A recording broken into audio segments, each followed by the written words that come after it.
So I'm going to make a quick video explaining interval and set notation. So I'm just going to give you a few examples. I'm not going to solve any problems. I'm just going to graph some solutions as if this were your solution on the number line. Let's say you had, okay, 1, 2, 3. Let's say at 3, you've got an open circle, and you want everything bigger than 3. At -2, let's say you have a closed circle. You want everything less than -2. Okay, so first I'm going to do set notation. Set notation. Okay, so set notation looks like this. You always start with this brace thing. That's called a brace. Okay, not a parentheses, it's called a brace. And that's just something we often use for set notation. For instance, sometimes maybe you've got an equation that looks like this. X minus 2 times x plus 3 is equal to 0. You know your solution is x equals 2 and x equals -3. If you want to write that in set notation, it would be the only values in the set would be 2 and -3. You can write it that way. You could also write it this way. The set of all x such that, so this part, the brace and the x means the set of all x, and this thing, just like a vertical slash, means such that, and you could say such that x equals 2 and -3. Now in set notation, we don't often put this there when there's just specific values. Usually we put this part there, the set of all x such that, when it's an inequality. Okay, so I'm going to show you what that looks like for this problem. So we want the set of all x, so these two things together mean the set of all x. This slash means such that, and then we're going to write our intervals. We need x to be less than or equal to -2. So the set of all x such that x is less than or equal to, it's or equal to because we're including the -2, and we know that because of the closed circle. Or x is greater than 3.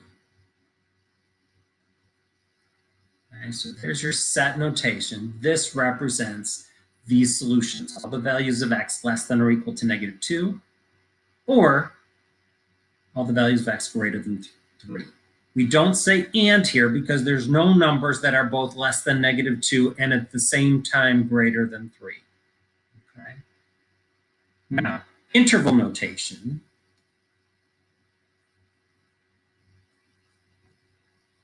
Even though you may be less familiar with it, interval notation is actually kind of more compact, succinct, and simpler than set notation. In interval notation, you're giving an interval. And you're giving an interval of the values that you want, okay? And you're always going from left to right. Okay, so we start all the way to the left. Notice that arrow means we keep going bigger and bigger and bigger negative numbers. We can't say from -1,000,000 to -2 because we go further than -1,000,000. -1,000,000,000, we go further than that. We actually go all the way to -infinity. So -infinity to -2. You just give the interval. Okay. We put a parenthesis here. We put a closed bracket here. That bracket means you include -2. This bracket right here means you're going to include the value -2 in your interval. This parenthesis means you don't include that specific number.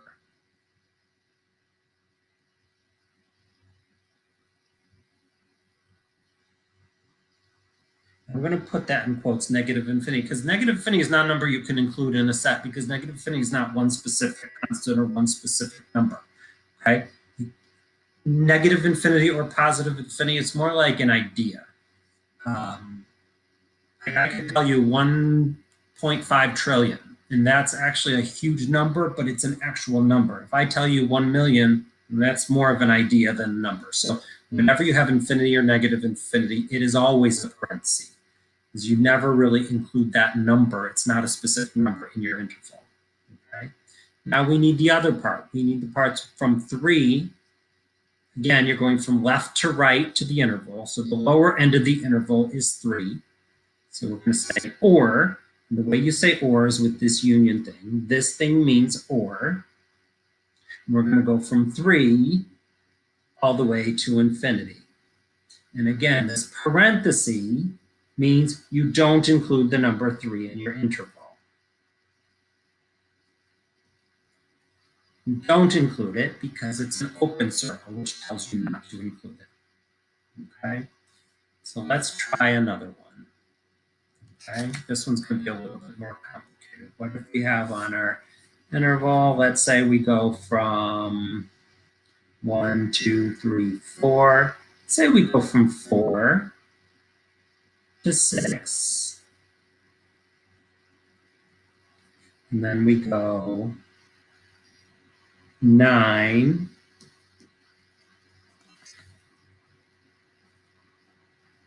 a little closed circle there, this way. And then we're going to go 0 this way. Okay, and we're going to include the numbers between here. So let's say, again, I'm not doing a problem. I'm just showing you how to write your solution in set notation and in interval notation. Okay, so let's say your solution comes out to be this. You want all the numbers less than 0. You want the numbers between 4 and 6. You want to include 6. You don't want to include 4. And you want everything greater than or equal to 9. Okay, so in set notation, you're going to say the set of all x such that. Okay. Set notation, we use inequalities. So we want x less than 0. Okay. We don't want to include the 0, so we don't put a little line under that. Or, so it either has to be less than 0, or it has to be between 4 and 6, or x is between. When x is between two numbers, you have to write it in between two numbers. And I always do the less than signs. That way my lower number is on the left, my larger number is on the right. So we want the x values between 4 and 6. Okay. We're not including the 4, so we leave that alone. We do include the 6, so we put a little line under there. Okay. And then we also have the numbers greater than or equal to 9. So another or, x is greater than or equal to 9, and then you close your set. Again, this thing means the set of all x. This vertical slash means such that. And then you write your intervals. So when you have separate intervals here, you have an or between them. This inequality right here, when you have between two things, that's an and statement, because you need all the numbers that are both bigger than 4 and at the same time less than 6. It has to satisfy both of those, so you write that all in one inequality. Okay. Now let's do this interval, this solution in interval notation.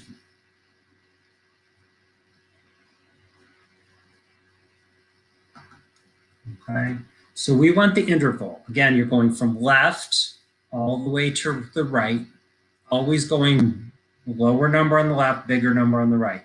So this interval here goes from negative infinity. Notice that arrow keeps going forever and ever, negative infinity to 0.